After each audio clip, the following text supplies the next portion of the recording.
Toy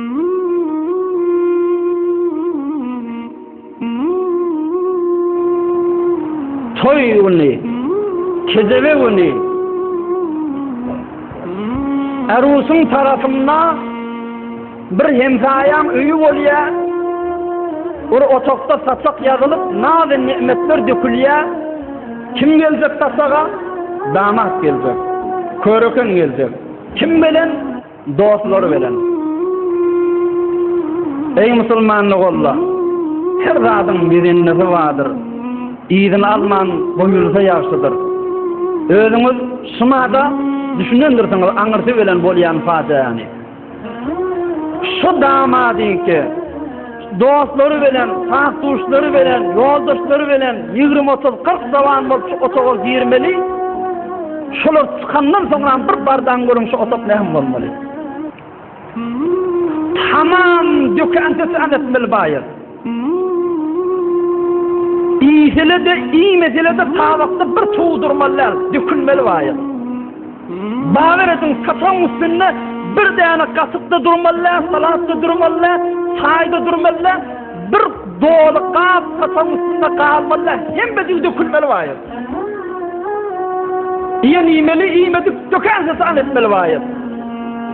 Bir resim şey. Bir diherhengi ki, bir Türkmenliğin altında hasa aşağı bakada beter kendistilya ve görülüyen zat, Boğat birehen siz etmeli, aslında bir insanın etmeli işi değil. Sığır özü iyimini yerine devruğunu dökmeni yer, ama insan bunu durup satak bilen, ür bilen buluşturmalı, gaytmalı oluyor. Nezirin nazı nimet koyan zatlarını, fiilağını bilmeli adam. Adam zattan çıkar adamlık iyi ki. Baktın oluyor sana diye, iki yanı var diye. Adam zattan çıkar adamlık iyisi. Galip adamın bakım bilinir mifi. Mu'mine azar bir adamın pisi. Tutar dava tutar zılamak bilen niye baktın oluyor. Mu'mine azar bir adamın pisi. Katı bir vahşi adam olmasa, katı bir tileke pes adam olmasa ol iş etmiyor. Bir Müslümana azar verip, bir üyünü deyani bulaştırıp kayıtmalı, bir nizafet zamanın içinde bir rol giyirilip, kıvırılıp durulan, güllün gül ödüp saklanmayan üyler deyani bulaştırıp, kumudunun üstüne selleyin, penkesinin üstüne selleyin, divarlarına selleyin. Ayda oturmayın, özünün kavgesi bu mazara. Ey Müslümanlık Allah, himin nihalatda bir hıyanet olur mu?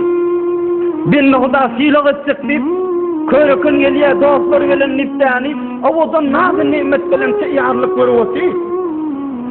Himsayı dani, himsayamın toyu bidipten arkalasayın deyip zahini sana veriyorsun. Bir vakit Peygamberimiz Aleyhisselatü Vesselam minberini gurrun verip duranmış. Dışarıdan bir adam gel akani, soraktır, ya Resulallah mete sa'a? Ya Resulallah mete sa'a? Ya Resulallah kıyamet hasıl kopya bir soraktır. Hasıl kıyamet bu horka? Peygamberimiz Aleyhisselatü Vesselam gurrunu kesmektir, izini, sokarlarını izini veriptir. Tamam bulundan sonra soraktır. Hani yankı kıyametten sonra turzun neftir. Yankı soraktır, soraktır ortadan. Ha ana ya Resulallah, ya Resulallah kıyametten soraktır men neftir. Peygamberimiz aydıptır. İza zuyyatil amane tantadir sa'a.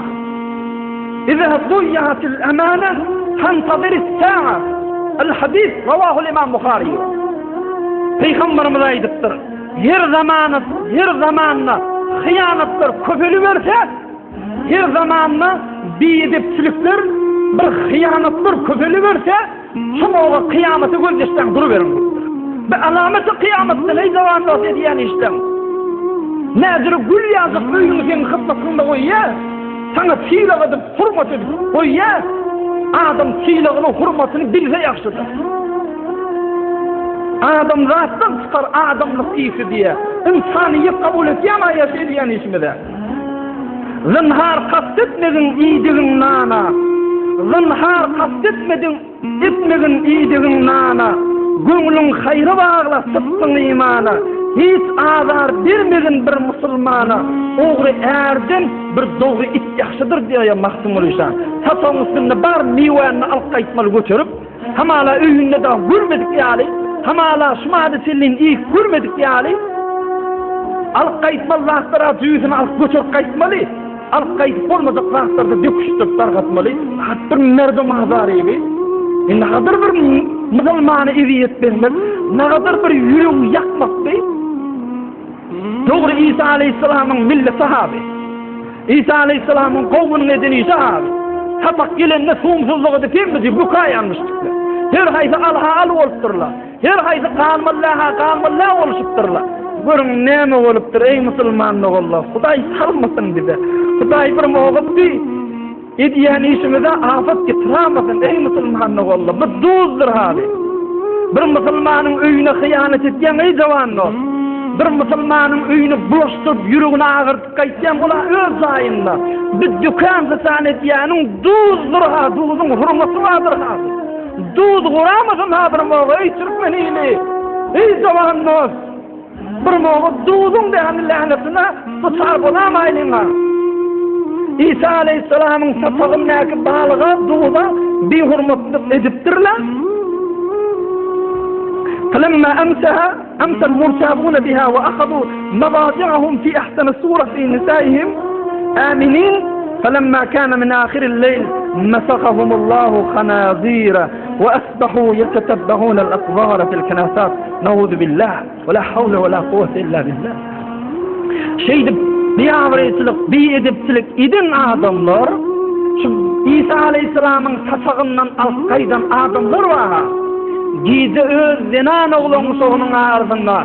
Hey keyvedip kellelerini köpçekte koyup yatıptırlar. Ertiyor domuz olturtlar. Hudaý saklasın. La havle ve la kuvvete illa billah. Hazır hiçbir ummata berilmedik azap. Evvelin berilen ummat Hazreti İsa aleyhissalamın kavmi ki domuza sittil olturlar. Ve ertizi turallarına domuz vardır. La yukur haban içinde gezip veriyor. Ola da bağışlan. Öz geçşuy hafa tuvaletlerinin içinden çıkıptırlar, örlettirler. Şoň içinde gezip hafaň bulaşıp uladı.